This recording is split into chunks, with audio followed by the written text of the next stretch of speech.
Welcome everyone. My name's Mark Doyle and I'm here to present on the National Disability Insurance Scheme Transition Pilot Project, looking at the interface between SA, state psychosocial programs, and the NDIS. Essentially, I was the senior project officer for that project. The date there is April 2020. We actually commenced the project in June 2019.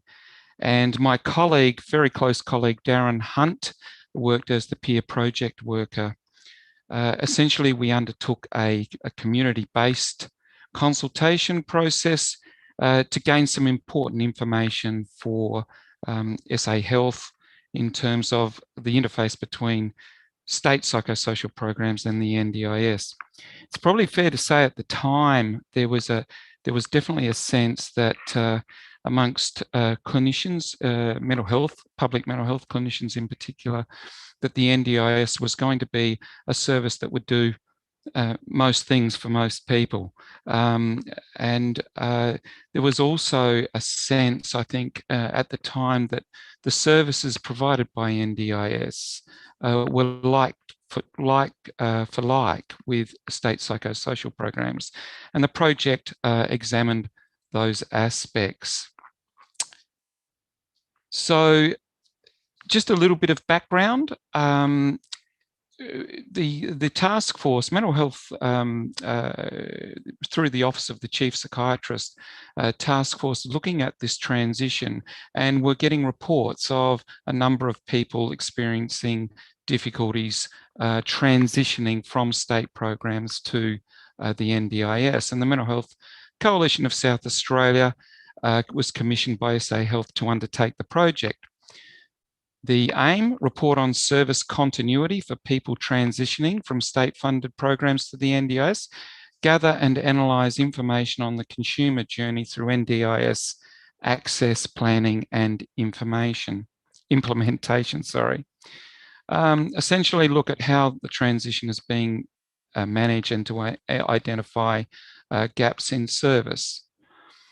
There were several, or a few, not several, state programs in scope for this project. I've outlined them there.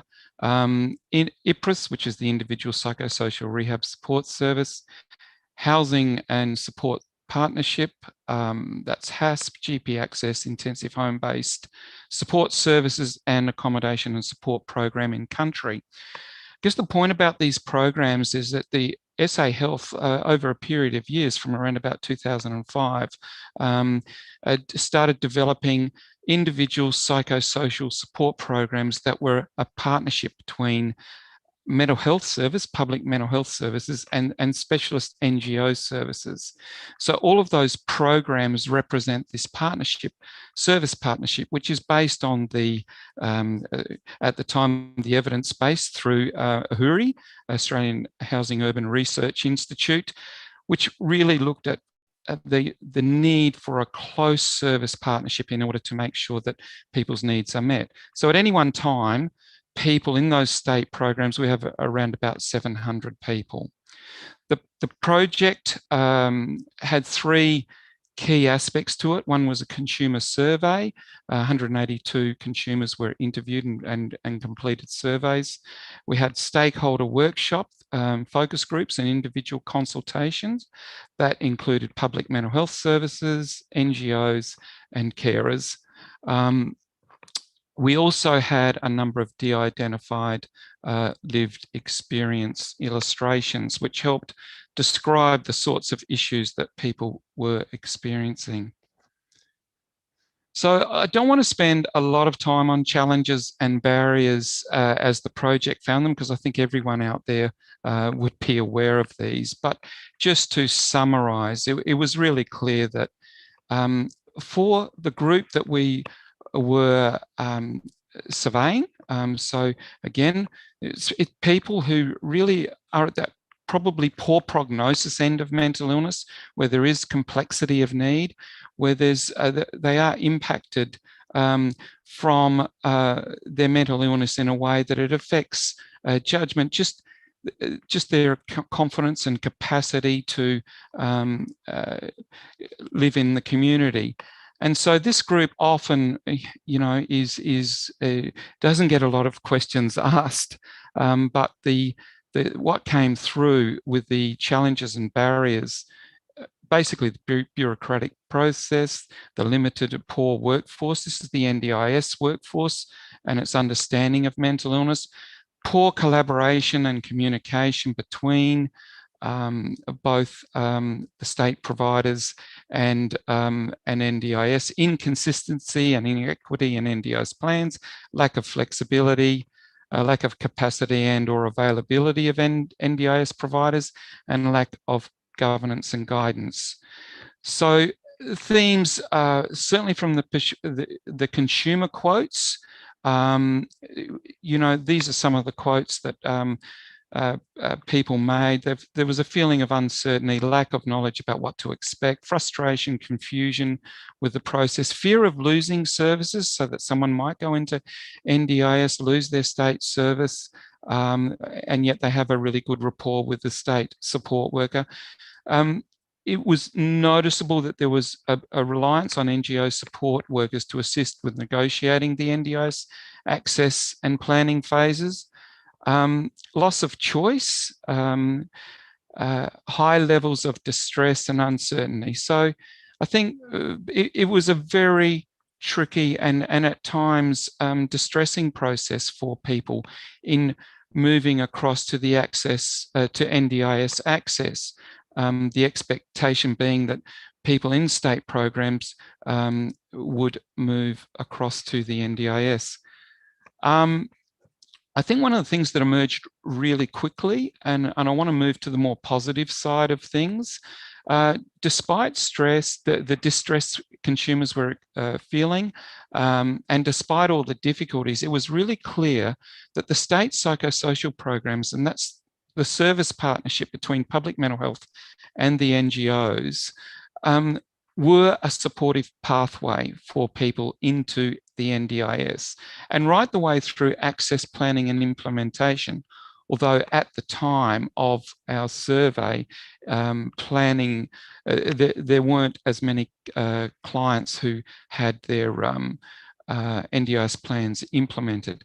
But there's a quote there from a consumer participant, and we had many of these sorts of quotes where I don't think I would have been able to do this process without my state support worker. I would have stopped after the first paperwork, as it was difficult to understand and it made me feel very anxious. From the quantitative data collected, it was clear that there was a high percentage of survey participants reported being either satisfied or very satisfied with the assistance they received from the SA public funded programs. The stakeholder consultation, again, we asked the same question of all groups. What did they see as challenges and barriers? What did they see as working best, and what improvements would they like to see? So from the stakeholder consultation, we got a sense of what was working well. So for those people that were transitioning, and for those people who were getting plans in place, these were the common themes. Definitely advocacy and support, that's a big one. Clients being supported and through the whole process. Carer family involvement, that was significant for people moving and transitioning into the NDIS. Collaboration and sharing of information. This was very new. There was no real guidance, I suppose, for providers from both state and in how to negotiate with the NDIS. So it's been a work in process, but where there was collaboration and sharing of information, there was successful transition. Adequate plans, support coordination. Believe it or not, support coordination wasn't factored into a number of plans 18 months ago. That's since improved. Close service partnerships between psychosocial program services and the NDIS support coordinators. And in some situations, working side by side, that was a key where people were able to link with support coordinators who understood mental illness in particular. There was more success. And in some cases, effective NDIS plans where there were coexisting physical health issues and or intellectual disability. That was very new for mental health. Mental health has struggled for some time with extra resources for those people that do have physical health issues or do have an intellectual disability. The NDIS has proven incredibly valuable for that group.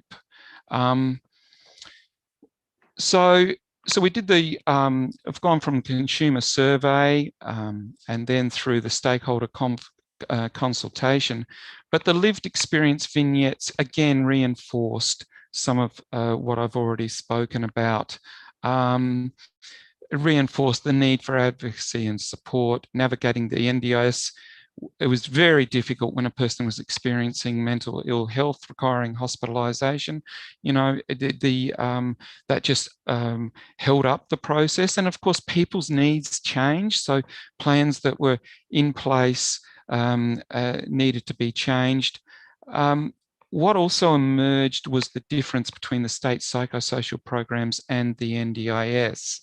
The programs, there was a sense that it would be like to like, but there was much more ability of the state psychosocial programs for when someone became unwell or needs changed, there would be a very quick, rapid response.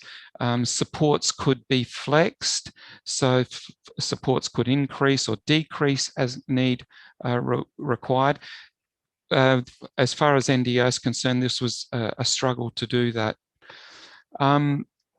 We found that one of the key, so with the lived experience vignettes, the emphasis was on difficulties that people are experiencing, and the aim of that was to look at how we might improve things. But it definitely became clear that if we were going to mitigate risks of service gaps for people, then the psychosocial programs, state psychosocial programs, needed to remain involved until NDIS plans are implemented and a person's needs are met. So there was a culture or a view 18 months ago that if someone had a program such as IPRIS, Individual Psychosocial State Program, that if they had NDIS access, therefore they were no longer eligible for IPRIS. What we found through the consultation is that, look, if someone has NDIS access, you know, they still have to go through a planning and implementation phase. It's very important that where a client's needs are being met, that remains consistent until the NDIS plan, which sometimes needed to be reviewed, or the implementation was difficult because finding the right provider was limited. Then it was important that the client remained with the state provider, and we found that the state providers had a very important role in terms of coaching, mentoring, and facilitating the NDIS process.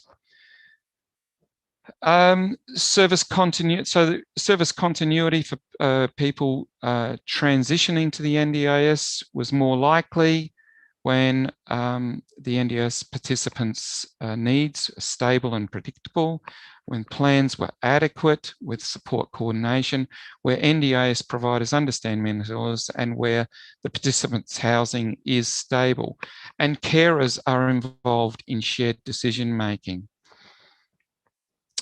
So we did find the risk to service continuity occurred if a person's mental health necessitated extensive treatment, hospitalisation, or where a person's judgment is impacted, where a person is reluctant to engage with support, where there is multiple agency involvement requiring coordination, where NDIS plans do not meet individual needs and implementation is not possible. So again, it reinforced the need for state providers to remain involved in these situations, to act as a pathway to the NDIS and ensure that needs are met. The project concluded that the following service principles need to be applied, and that is, again, around the advocacy and support, around the open and communication and cooperation, the need to work collaboratively to ensure effective handover, the need for NGO support workers state-based to continue to work side by side with NDIS support coordinators to mitigate the risk of gaps in service. So there were several recommendations, and I'll just go through a few of those. The first and probably the most important one is that the people with NDIS access continue to receive services. A, to ensure continuous service during handover periods from NDIS planning to implementation, and to mitigate gaps in service. Probably the most critical recommendation, and it is one that's being taken on within the state, and I'm pleased to see that. So no longer do we have the situation that if somebody has an IPRIS, someone has NDIS, they don't necessarily qualify for IPRIS or for HASP. NDIS transition remains core business for state mental health psychosocial programs and public mental health services. This is slowly getting through to people. Just if someone has an NDIS plan in place, it does not mean that there is not a need for public mental health services. That is a work in progress. And I'm noticing that we are developing better relationships with local area coordinators, certainly with NDIS providers. Having said that, however, it is still, people still need advocacy and support to get into the NDIS, particularly people who are in the state programs. They're very impacted by the psychosocial, a certain group are impacted by psychosocial disability. And we really would like to see the NDIS pathways improve. Other recommendations were around evaluating outcomes for people who've transitioned to the NDIS, ensuring carers policy directive is continually reinforced, ensuring participants have the right to informed choice, examine the needs of people not registered with state psychosocial programs, and experiencing episodic symptoms of mental illness. So next steps, I'm conscious of the time here and it looks like I'm possibly running out, but I want to make a couple of quotes. The NDIS, it's continuing to develop and change. We've got the health liaison office, we've got the recovery coach. We definitely have improved access and planning. We've got an increase in NDIS providers, but it is slow. It is still slow. And the vignette themes for people in state psychosocial programs remain. There still is this continued need for advocacy and support, and the need for NDIS implementation remains cumbersome, difficult. There is an emerging trend where people receiving NDIS services and exited from public mental health are returning to mental health. So that group, the group that have transitioned, exited, we don't know a lot about what's happening, but I'm noticing a trend now where plans are falling over and people are disengaging with the NDIS. Office of the Chief Psychiatrist keeping abreast of these issues through panel reviews, and I'm really encouraged by the state investment in NGO support, psychosocial support. State needs to take responsibility in this area, both from the point of view of to continue with the advocacy and support, reduce the risk of gaps. You have block-funded not-for-profit services versus market-based disability service. Also promotes preparation space for NDIS access, provides support to people in need who are not eligible for the NDIS. I think that's taken me to my limit, but let's see, chat. I didn't have that open.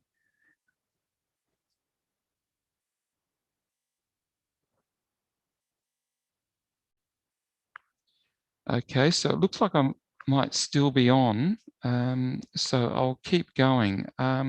Just to go back to the this point about Office of the Chief Psychiatrist. So they have run a series of panel reviews where case vignettes, lived experience vignettes are brought to the panel to look at the issues of and the difficulties in transitioning people from state-based services to the NDIS. And that, I think, is a great forum for informing public policy around that, certainly informing SA health policy. And the state investment in NGO psycho support. Again, you would have heard John Brayley talk about the new services, the new model of care that has been consulted broadly. It's really important that the state does invest in psychosocial support. We want continued advocacy and support for people during NDIS transition, and this is one way of doing that. It's really important to have that to reduce the risk of gaps in service. There's a lot of literature around this, around the importance of having block-funded services as a safety net for people who otherwise might fall short in the market-based disability service. Also, I think the idea of having that psychosocial support provides a preparation space for NDIS access. This is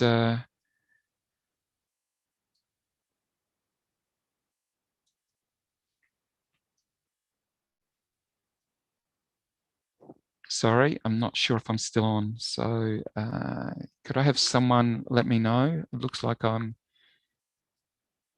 off. Sorry for those of you listening to this. If you're still listening, I'm just ready.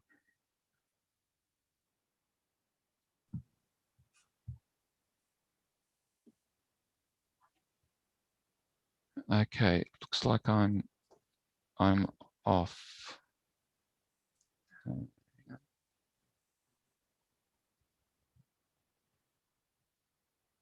Yeah, Mark, you seem to be in limbo. Have I finished? I don't know. Did I somehow let you in, Diana? I think the moderator did. Okay. Because Catherine and Natalie, who are my panel members, are here with me too. Oh, so I should stop. So you're about to present, are you? Yeah. Were you in the middle of a presentation? Yeah. Look, I think I need to stop. So yeah, I'll get out. All right. Okay. Sorry about that. No, not at all.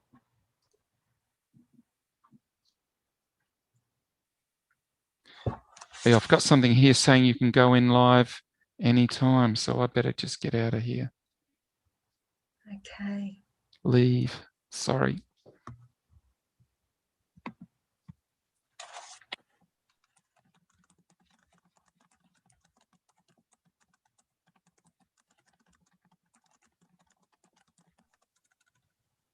Good afternoon, everyone, and welcome to the interface workshop this afternoon around the support coordination dilemma. Me and my fellow panelists would like to begin today by thanking the Kaurna people for being able to share the lands that we meet upon today and acknowledge all First Nations peoples as the traditional custodians of the lands across the country. We recognise their continued connection to land, waters and culture, and pay respects to their elders, past, present, and emerging. We'd also like to acknowledge those with lived experience that are present with us today and thank everyone for their attendance. My name is Catherine France. I'm the Service Development Manager at Life Without Barriers, and for the last few years I've been working in the NDIS space, specifically with individuals who've been identified as primary psychosocial disability as part of their access criteria into the NDIS space, and leading the team of support coordinators who are then working with those individual participants. I'll hand over to my other panel members to introduce themselves.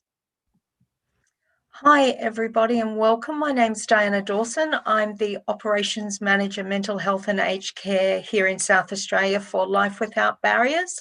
And I've spent, can't remember how many years now, operating in the NDIS and helping organisations transition their business model as well as their services to the NDIS environment, and in particular the mental health service environment. Hi, and I'm Natalie Tucker. I am the Program Manager for the Support Coordination Team at Centrecare Catholic Family Services.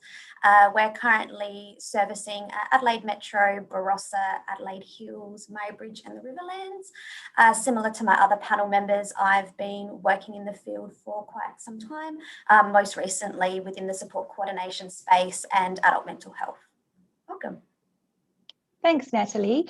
So the topic that we've been given today is to actually discuss the interface of support coordination with mainstream services and the dilemma that this actually poses for individuals who have identified as a primary psychosocial disability under the NDIS. So one of the things that we thought we'd start with is we'd have a bit of a conversation around this. So unlike the many auspicious presenters that we've had over the last 2 days, we don't have any slides to share with you today, but we thought we'd just have a bit of a conversation. And we thought we would do this in the format of discussing a client scenario with you. Just a warning around this client scenario is it's a fairly typical narrative that we would see within this space, but there may be aspects of the scenario which would be triggering for individuals. And so we would encourage you to reach out to the support services which have been made available as part of the conference in the event of you're requiring an opportunity to debrief around those. So one of the things that we've actually experienced is there's no doubt that the introduction of the NDIS has changed the way in which a support is delivered in the mental health sector. And what we've actually seen is individuals who shifted from the block-funded programs through to the NDIS have had to reshape a lot of ways in terms of how the services are actually delivered to them. The service is quite fragmented, and the support coordinator kind of stands as the cornerstone to bring all of that together. And so what we wanted to unpack just a little bit today is what the impact of that is for someone who is delivering those types of services. And we thought we would explore it through discussing the client scenario of Sam. So if you'll bear with me just a little bit, I'll unpack who Sam is. So Sam has been a participant in the NDIS for the last 2 years. Prior to assessing eligibility, Sam was supported through the block-funded PIR program, Partners in Recovery program, which existed at the time. And Sam has really struggled to adapt to the change in the role of support that he received from support facilitators through the PIR program to the support that they receive from a support coordinator. So Sam has a substantial trauma history, which includes domestic violence, homelessness, several episodes of self-harm and sexual assault. Sam does not have a guardianship order in place, and Sam has quite successfully advocated for themselves to have an administrative order that was in place reversed. The unfortunate thing is that for Sam, this has now resulted in them often not having sufficient funds to manage day-to-day living expenses. Sam at the moment is at imminent risk of homelessness due to not regularly paying rent.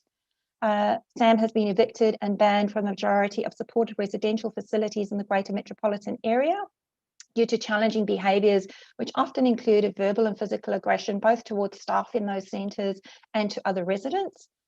Sam is well known to community mental health, and several referrals have been made over the past year, but community mental health have declined to accept Sam into their service.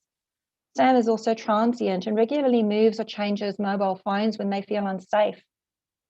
Sam also experiences episodes of extreme anxiety, which result in verbal aggression, suicidal ideation, and often then reaching out constantly for emotional support to the support coordinator direct. Sam has been known to hoard medication as part of their suicide plan. And Sam will often avoid scheduled appointments which have been put in place as specialist services to try and connect into mainstream services. Sam will only use public transport as they have a historic trauma related to having been in a motor vehicle accident when supported by staff before. And Sam has had 9 plans since becoming a participant in the NDIS 2 years ago. So talking through what's been going on for Sam and the challenges that they are now facing, I might actually just ask a question of Natalie. With Sam, when Sam encounters crisis, what gaps have you encountered with interfacing with the broader system of supports? Yeah, absolutely. Thanks, Catherine. I think, firstly, it's really important to point out, like you said at the start as well, for those that may not be in the support coordination space, is Sam's situation may sound quite complex or a little bit too far-fetched, as you will, but unfortunately this narrative is just far too common for those that are in the support coordination space. And often we find that they're not identified as specialist support coordination participants either. So I think it's important just for all listening today to keep that in mind, that when we're talking about Sam's case this afternoon, there's many support coordinators out there that are dealing with multiple participants on their caseload, quite similar to Sam. So look, I think within saying that, in relation to the support coordination role when supporting a participant in a crisis, I think the first point to make is that often there's a lot of pressure on a support coordinator to stretch beyond their boundaries of what our role is when helping to navigate somebody in a crisis. I think, the NDIS or the agency has identified our role to assist those in implementing their plan, whether it be linking in with paid, informal and mainstream services, and help them capacity build and somewhat work ourselves out of a role. So I think when we're faced with a crisis, during the time such as Sam, we find that support coordinators are often tipping into a case manager role, which really shouldn't be what we're doing. So again, just kind of stretching that boundary. During a crisis, I guess if we're lucky enough to have linked Sam in or surround Sam with somewhat of a care team prior to the crisis, you often find that there's a lot of handballing between services. And it's a lot of the kind of who, what, when, where, who's going to take ownership. And unfortunately, the support coordinator gets turned to a fair bit for that, being the middleman, if you will. So I think that's some really big challenges that we're finding at the moment. But also, I guess, during those times or when we come and supporting an individual who may be unwell or is facing a crisis, we often see them that they start to disengage with services. And that can become difficult, as we know that, when they do become unwell and they may start to slip away or withdraw from services, again, it's whether that be funded or mainstream, often they start to turn, other services may start to turn to support coordination for those answers. And support coordinators don't have the authority, nor should we ever really direct Sam in their life in any way without their approval.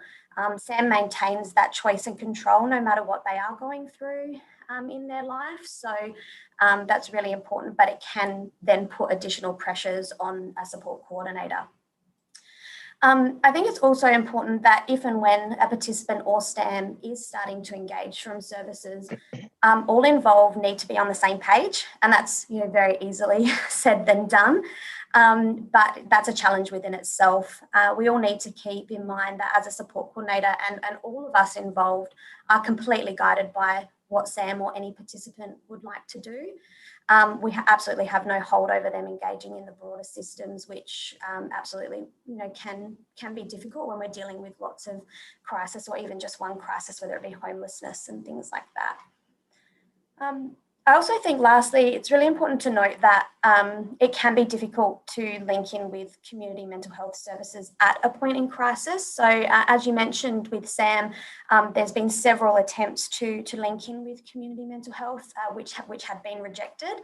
And referral pathways can often be difficult to navigate, which I think we'll probably dive in a little bit more in our presentation. But yeah, that's some of the challenges that we're facing as a support coordinator when we're supporting a participant in a crisis.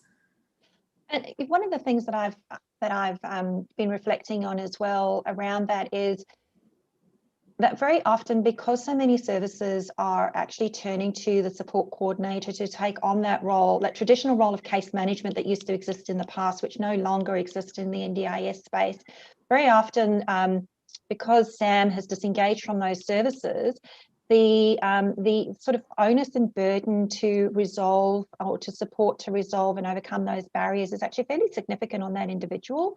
And so some of the things that we're seeing is that there is a sort of vicarious impact on the coordinator that's supporting Sam. Or other participants like Sam. I mean, what are your experiences around that, Natalie? Yeah, no, absolutely. I couldn't agree more. Yeah. Okay, thank you. I might actually then turn to you, Diana, and sort of ask you that, you know, typically, not typically, but what role do you think that the block-funded programs and mainstream services play in supporting Sam? Thanks, Catherine. I think they're critical to the end-to-end. If you think of a continuum of supports that people need at different points in their life, depending where they are in their recovery journey, those programs are really still important to people. But unfortunately, when someone achieves NDIS access, and support coordination will be part of the package, we're seeing now that people are starting to see recovery coaching in their plans as well. People might have in-home support. People can become ineligible for some of those programs, and it may not be officially ineligible, but we've got a program of works happening at both state and federal levels where people are having their NDIS eligibility tested. Once they move across to being able to have an NDIS plan and they do that transition, then often they're removed from those other services. And we know, though, that SAM requires that holistic wraparound approach to support the recovery journey. And as Natalie spoke about, you know, sort of that back and forward, and Stephen King spoke about it in his presentation around the blame game when answering one of the questions from our community. And so people end up falling between the gaps of the systems. Our system is siloed, and probably not because organisations are wanting to create that gap for people. It's just there is a lack of clarity around responsibility and where's responsibility start and end to create that end-to-end support that any individual needs. And particularly for an individual with those presentations that Sam experiences, life can be really complex. It can be a roller coaster. And then the responsibility that falls on a support coordinator to be that quasi-case manager to make sure all those pieces are joined up, actually then push the support coordinator outside of their role and responsibility at the end of the day. And, you know, an example, Sam may present in an ED and may be referred to a wait list for services. And because we do have wait lists, he doesn't get his support straight away. The services that he presents to in the health system may not know that he has a support coordinator or that he has NDIS supports of any kind. And so there's not the linkage back into the support coordinator or other supports he may have. And I think Natalie mentioned it before around, you know, sort of coordinating all stakeholders around an individual is really difficult because we don't often know everyone that's in somebody's life. And so there'll be gaps there because it's not joined up and there is a siloed approach to everything. And I think, sort of when we talk about recovery coach and the integration of support coordination from a community mental health perspective, and the HASP services or the intensive home-based support services, you can spend 500 hours plus per annum supporting someone on their recovery journey to really help them move to where they want to go. And when you think about what's being provided in an NDIS plan, it's around 100 hours maybe. And that's to provide that mix of coordination as well as recovery coach. And when you consider someone's journey, it just doesn't seem adequate. So I think services have a really big role to play in someone's life still, and it's not the NDIS or it's how you actually map them together so that you've actually got that end-to-end, and NDIS is part of the recovery journey, as is community mental health or other mainstream services. Yeah. I mean, if you have a look at the roles that the various parts of the system actually have to play, with the NDIS very much being that goals and capacity building focus, the health system being medical focused, and then the mental health system really to support that recovery journey. The interface between the three becomes incredibly important. But without that overarching coherent approach, it does often fall to the support coordinator to try and pull all of these things together. And one of the things that we are experiencing is that, particularly within South Australia, and certainly couldn't comment to what's happening in some of the other states, but within the South Australian context, we're still seeing very much this lack of clarity that you spoke about, Diana, as to which part of the system is responsible for which part of the support for SAM. And often when it becomes known that there is an NDIS package that's at play, we start seeing those other services saying, oh, well, it's hands off. The NDIS package now needs to deliver all of the supports that need to be wrapped around SAM. And we know that that's only part of the answer. The NDIS works in tandem with all of the other systems that are out there.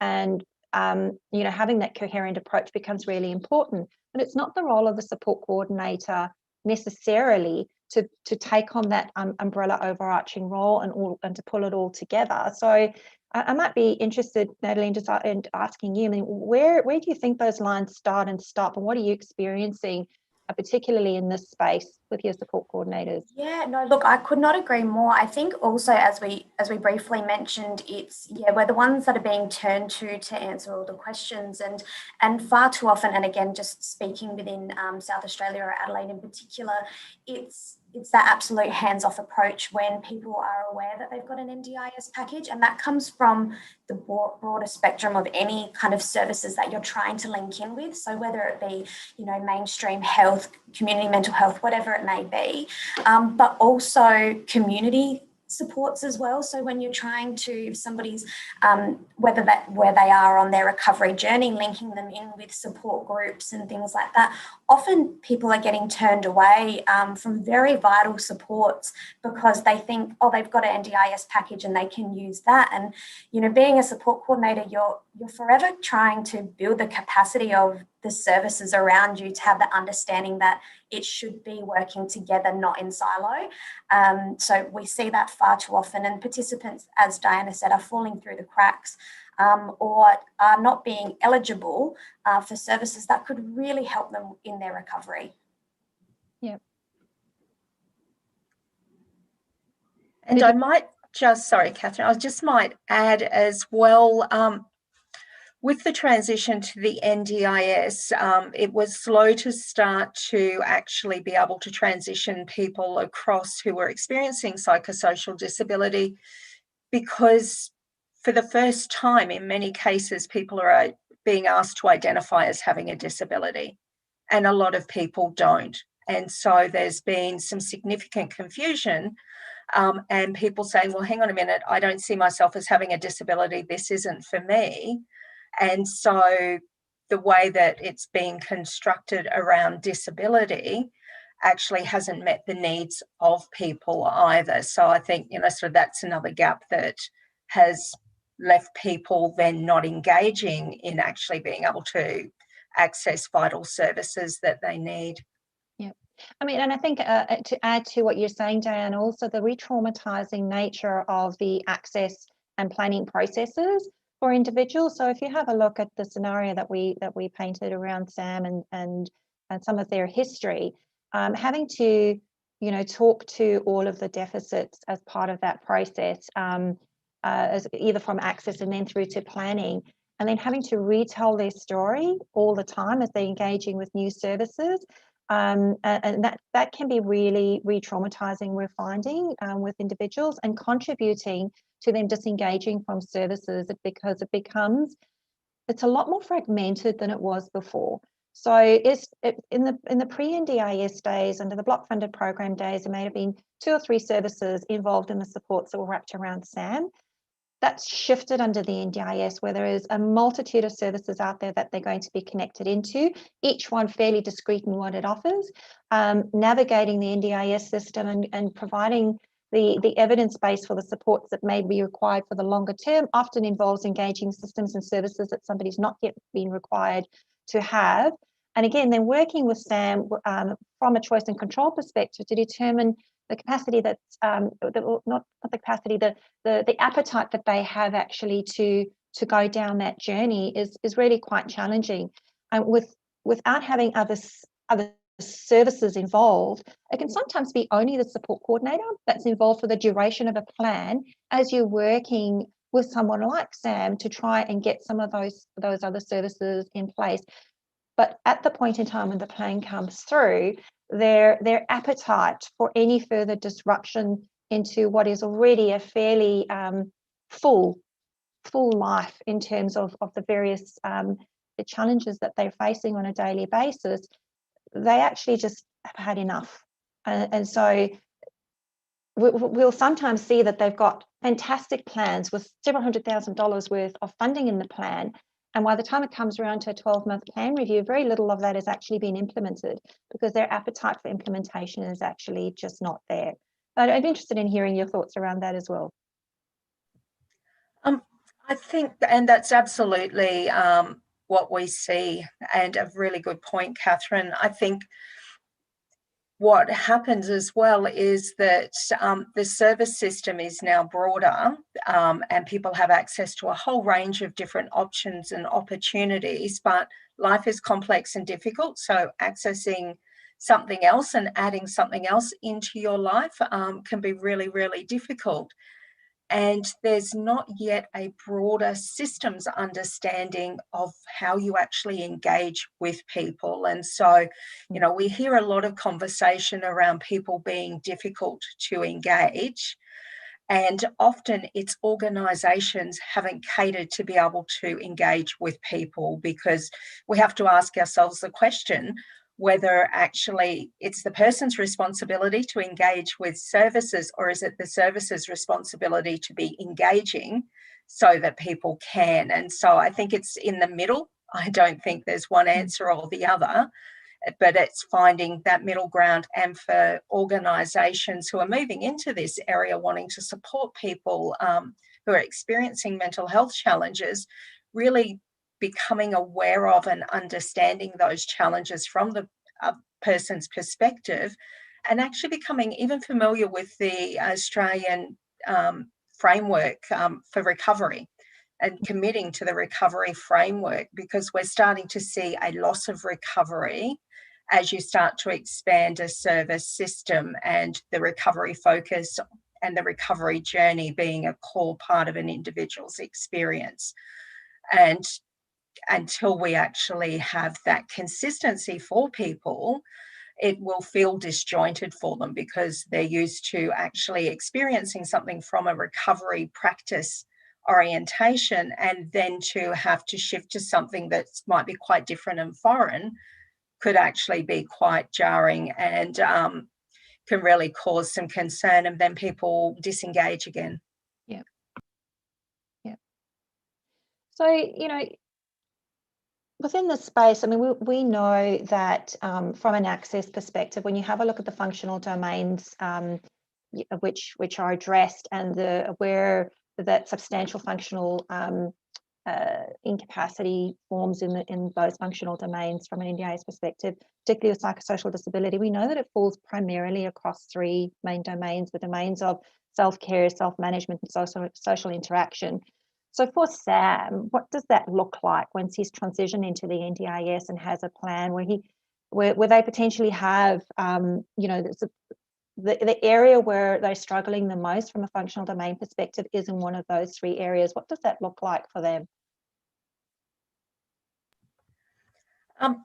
Natalie might have something to add as well, but I was just going to talk to the fact that the NDIS is about functional support and supporting someone with any functional needs. So that's why we have functional capacity assessments, and it really looks at someone's function to be able to live in community.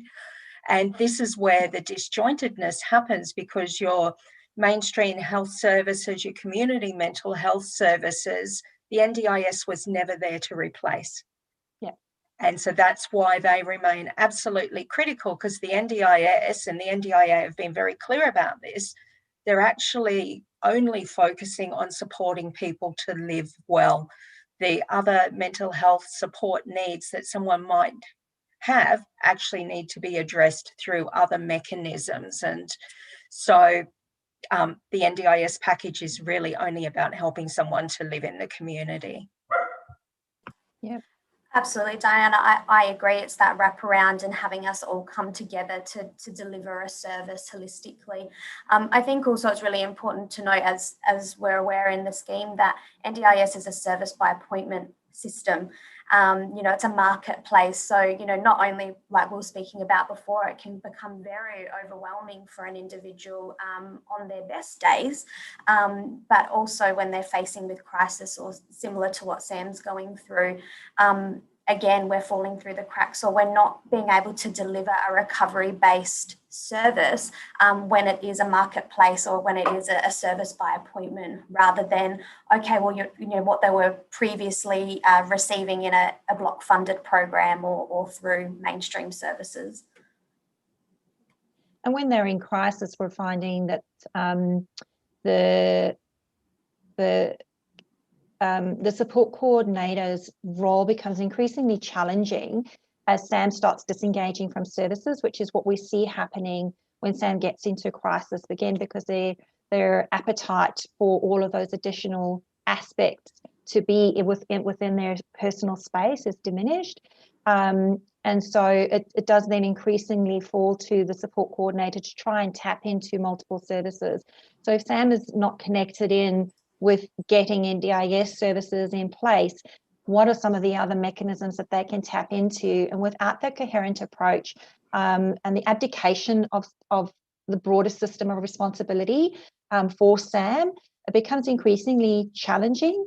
And when you talk then about recovery, the capacity to engage with that recovery journey is also compromised, because the services are not there to actually support that in the way in which Sam is actually needing it. And one of the speakers from this morning actually spoke about it in quite a lot of detail, is that it's everybody needs to work together, and this idea that mental health is a medical responsibility is a fascinating one when we see how it actually plays out in a variety of different ways in Sam's life on a daily basis.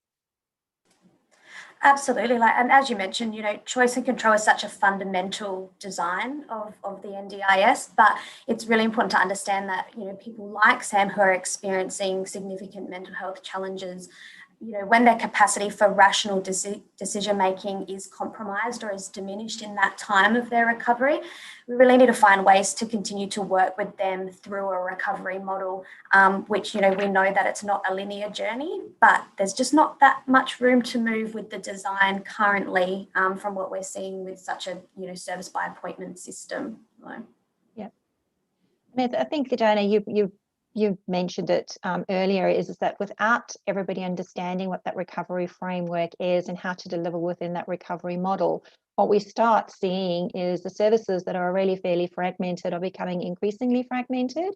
And the challenge then to be able to connect somebody in with something that's meaningful and is going to support that recovery journey is really compromised. We had a comment come through about counsellors being underutilised, and it's actually just raised to me the whole concept of being able to get psychological supports in place for somebody who has psychosocial disability, utilising the funding of their NDIS plan and the challenges that that presents. I wouldn't mind hearing your thoughts around that, Natalie, because we've certainly experienced that it's incredibly difficult to tease out the aspects that the NDIS is prepared to fund under the plan versus what is considered to fall within mainstream. And certainly SAM doesn't identify themselves as these are my NDIS psychological support needs and these are my rest of life psychological support needs, because they're a person with a whole of life approach.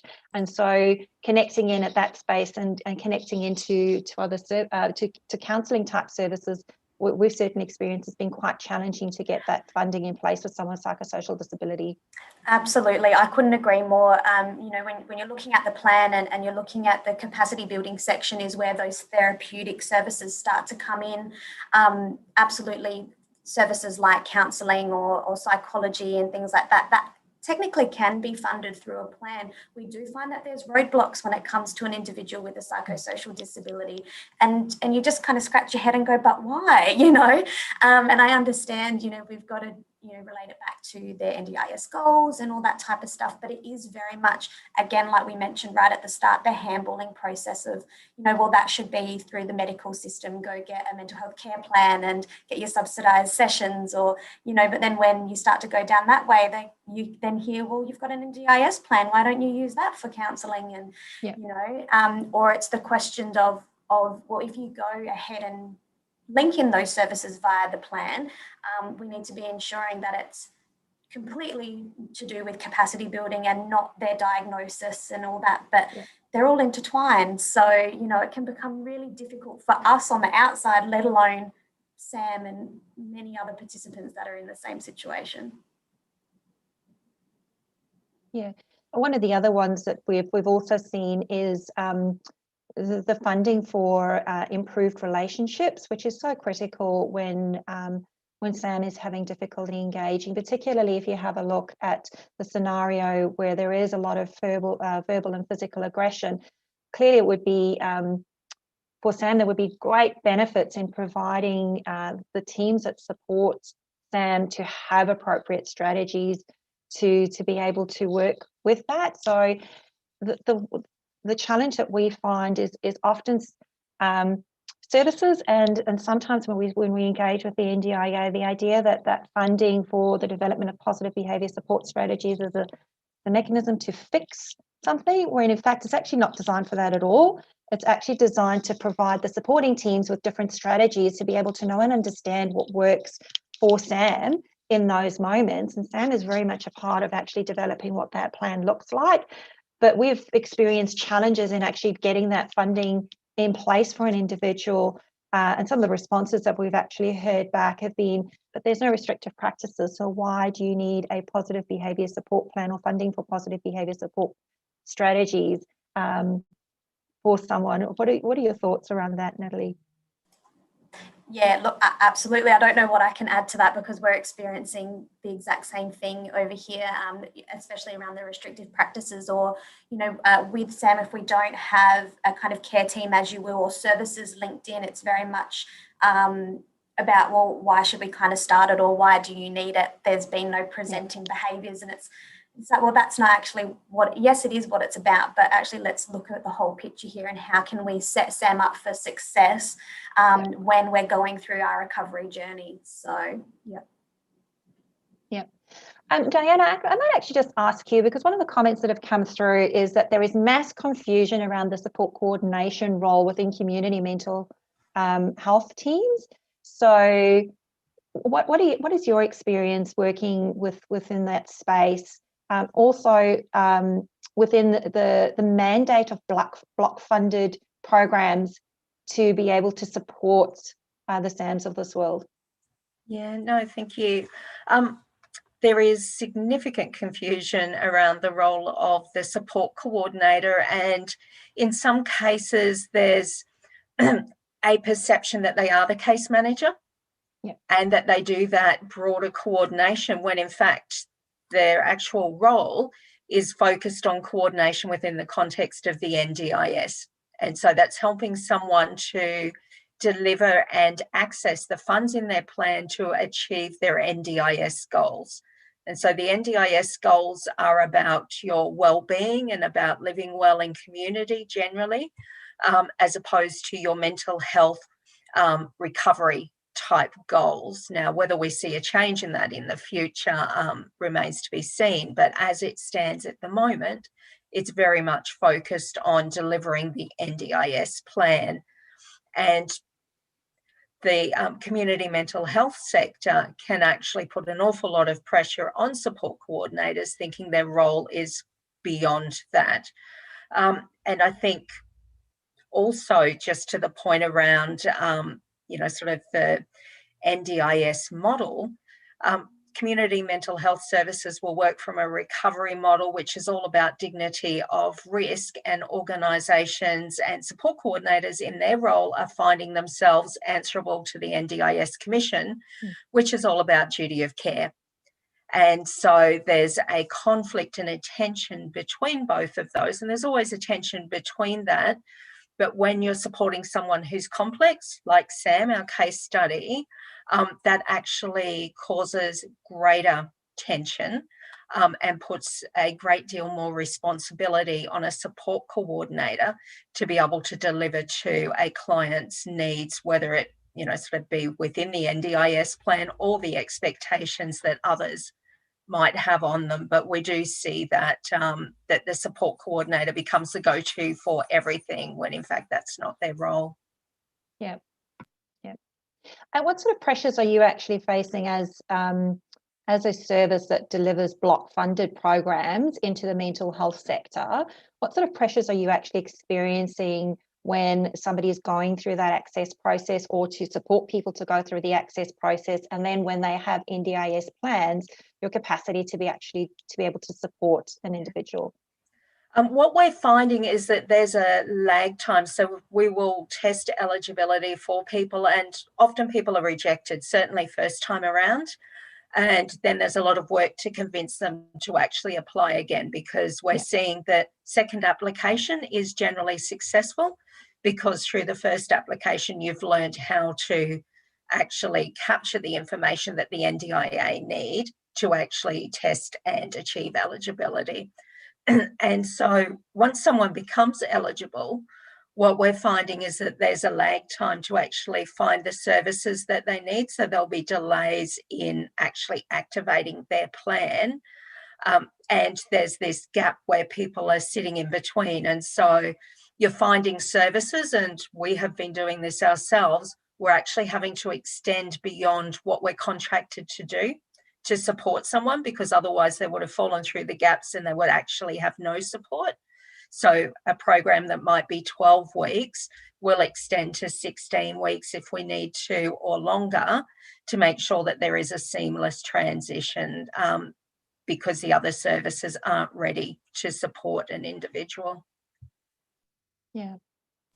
I do want to come. Oh, yeah. Sorry, I was just going to say, and then on the other side of that, which is the exact same thing, is, if they do come onto the scheme, they have a support coordinator, it's then the pressure on the support coordinator to fill in those gaps, because you've got the block funded going, we should have been out, 2-3 weeks ago. So it's just that cycle of crisis, isn't it? Which it should be, more streamlined, and we get to people coming on the scheme, and when the block funding stops, as kind of like what we mentioned this morning, they go, I'm done for a little while, and then the gap, and because it is choice and control, those gaps can start to creep up again. Yeah. And I do think that when you have a look at that functional domain of social interaction, the impact for someone like Sam, who has got a long established relationship with a team or an individual who they've been supported with under a block funded program, to then have to re-establish relationships with unknowns, that takes time.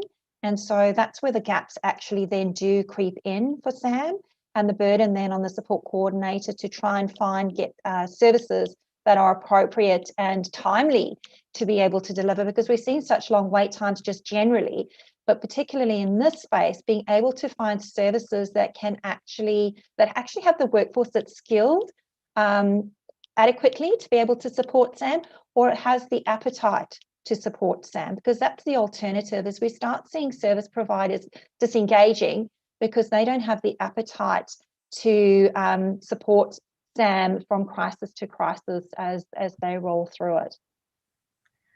And we've certainly seen that where organisations have made strategic decisions for their business around what segment they're going to work in and what they're not. And organisations have made decisions around service types and not to deliver support coordination, for example. And you've got organisations making other decisions, which then changes the dynamic of what is available for people, and particularly to your point, Catherine, around the skill set. The skills that you need to support people with psychosocial disability are different to the skills that you need to support someone with intellectual disability or physical disability. And our workforce with that specific skill hasn't, reached the capacity that we need it to be at to really be able to support people well and to understand their needs. And organisations coming up against complex crisis-driven cases, if they don't have some strong mental health experience or background or capacity in their organisations, will move someone on out of their services because it exceeds their capacity. And I think it goes back to the point of, sort of how you onboard people and how you actually do your risk assessments and ensure that you actually do have the skills to be able to support someone. Because for someone living with psychosocial disability, an organisation leaves them and will relinquish their support, that can actually have a really significant detrimental impact on that person's mental health and their recovery journey. We haven't had too many questions come through. We've got about 8 minutes left. So if anybody does have questions, please do send them through. We've got some time to answer them. I do just want to have a quick conversation around the fact that SAM has had 9 plans in a space of 2 years. What is your experience, Natalie, around the impact on that for the support coordinator and the pressure it actually puts in the system to ensure that services continue during that period? Absolutely. So let's not, without me jumping into being up to paperwork in our eyeballs for 9 plans, and which is something that drag service providers down, let alone SAM that needs to sign all those documents and forms 9 times. But it's that continuous service that you're trying to provide. And I think we mentioned it before, Diana mentioned it before, with a lot of people are going without using or utilizing their plans, whether it be the first, second or third plan. So we're finding that funds are being wasted, or once they do, we're finding that it's not adequate for the needs that they have. So continuously going through the reviews, the delay in time of getting a plan back, then the impracticality of the admin behind that, and trying to continue to keep everybody motivated, SAM mostly, but other service providers, and keeping everybody up to date with the changes is absolutely the biggest challenge that we find in that.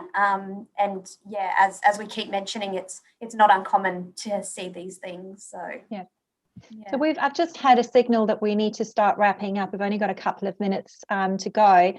One last question: if we had the opportunity to make one change in regards to the interface role of support coordination, what would it be? And what is our hope for the future with the recovery coach role?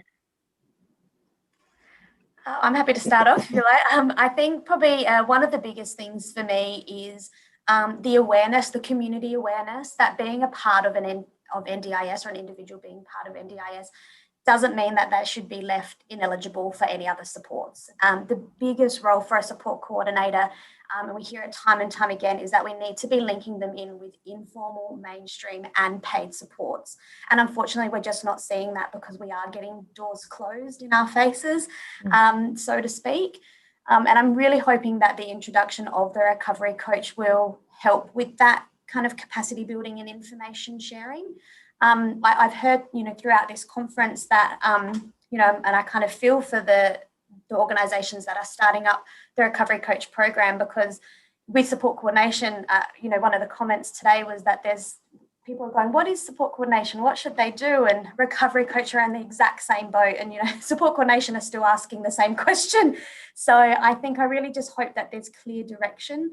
I mentioned in this conference that recovery coaches do the support coordination role, but it's only one element of what they do.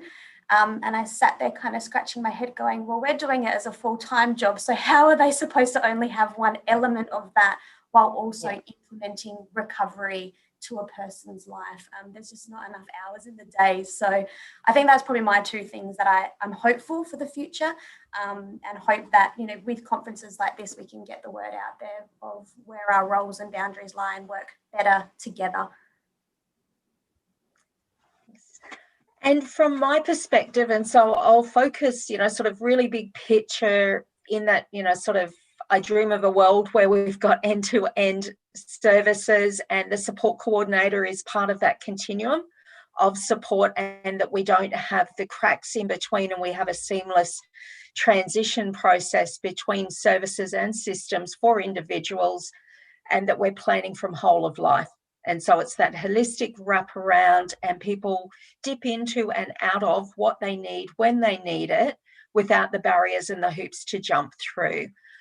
From a recovery coach perspective, I'd really love to see, and I think there's enormous promise with the recovery coach role, to see that it's resourced adequately and that people have enough hours in their plan for a recovery coach to really do their work, and for the model of recovery coaching to be underpinned by the national framework for recovery, so that there's some rigor and some consistency around how people are supported. Yeah, I think my thoughts around it is I'd like to see the recovery model actually embedded in the NDIS framework, and that we see SAM's aspirations for recovery embedded in the plan that actually comes back, rather than it talking to supporting the deficits. So it supports the recovery journey, and it's not just about funding a recovery coach in the plan. I think it's far more it's far more all-reaching than that. I think I'd also like to see that being part of the NDIS doesn't leave somebody ineligible for other supports, which is what we're seeing at the moment, and that the false boundaries that are placed around the role of support coordination are removed, so that there's a lot more flexibility for SAM to be supported in the way that SAM wants to be supported with the supports that are in place, because we know that the support coordinator stretches those boundaries for every time they're supporting SAM through crisis, and it does stretch well beyond what a traditional support coordinator would do. We've had a couple of questions come through around what qualifications we think support coordinators should have, and how support coordinators can be more recovery focused. And I think my personal view is the recovery focus is very much, if we've got more time and less hoops that we need to jump through, there is the opportunity to have a very different support structure wrapped around SAM to be able to facilitate that. So I'm anticipating that at a point in time, the world of recovery coaching and support coordination will blend into one outcome for SAM. And I'm hopeful that recovery then gets embedded through the plans in that way. Anybody else's thoughts around qualifications and the recovery focus for support coordinators? Look, I agree with you, Catherine. And also, when we're speaking about qualifications, it's not necessarily, the piece of paper that has said that an individual's studied something. I think, when we're talking about recovery and peer support and things like that, it's people's journey or experiences within the community and human service sector that can really help individuals Yeah. like Sam, whether it be a psychosocial disability or any disabilities. I'd really love to see that more come out. But yeah, I agree with what you're mentioning in regards to the recovery coach, the recovery being embedded. We've got 1 minute left, Diana. Any last thoughts? Just to that point around qualifications, I think for us to be focused on competencies and what are the competencies, values and characteristics that we need from a workforce that are going to support people authentically and empathetically. Well said. That seems to be a really good place to leave this conversation today. I believe that the next session after this is the break for lunch. Thank you so much for allowing us to have this conversation with all of you this afternoon. It's been a real honour and a privilege, and looking forward to the rest of the conference for the rest of the afternoon. Thank you, everyone. Thank you, everyone. Thank you, everyone. Bye-bye. Bye.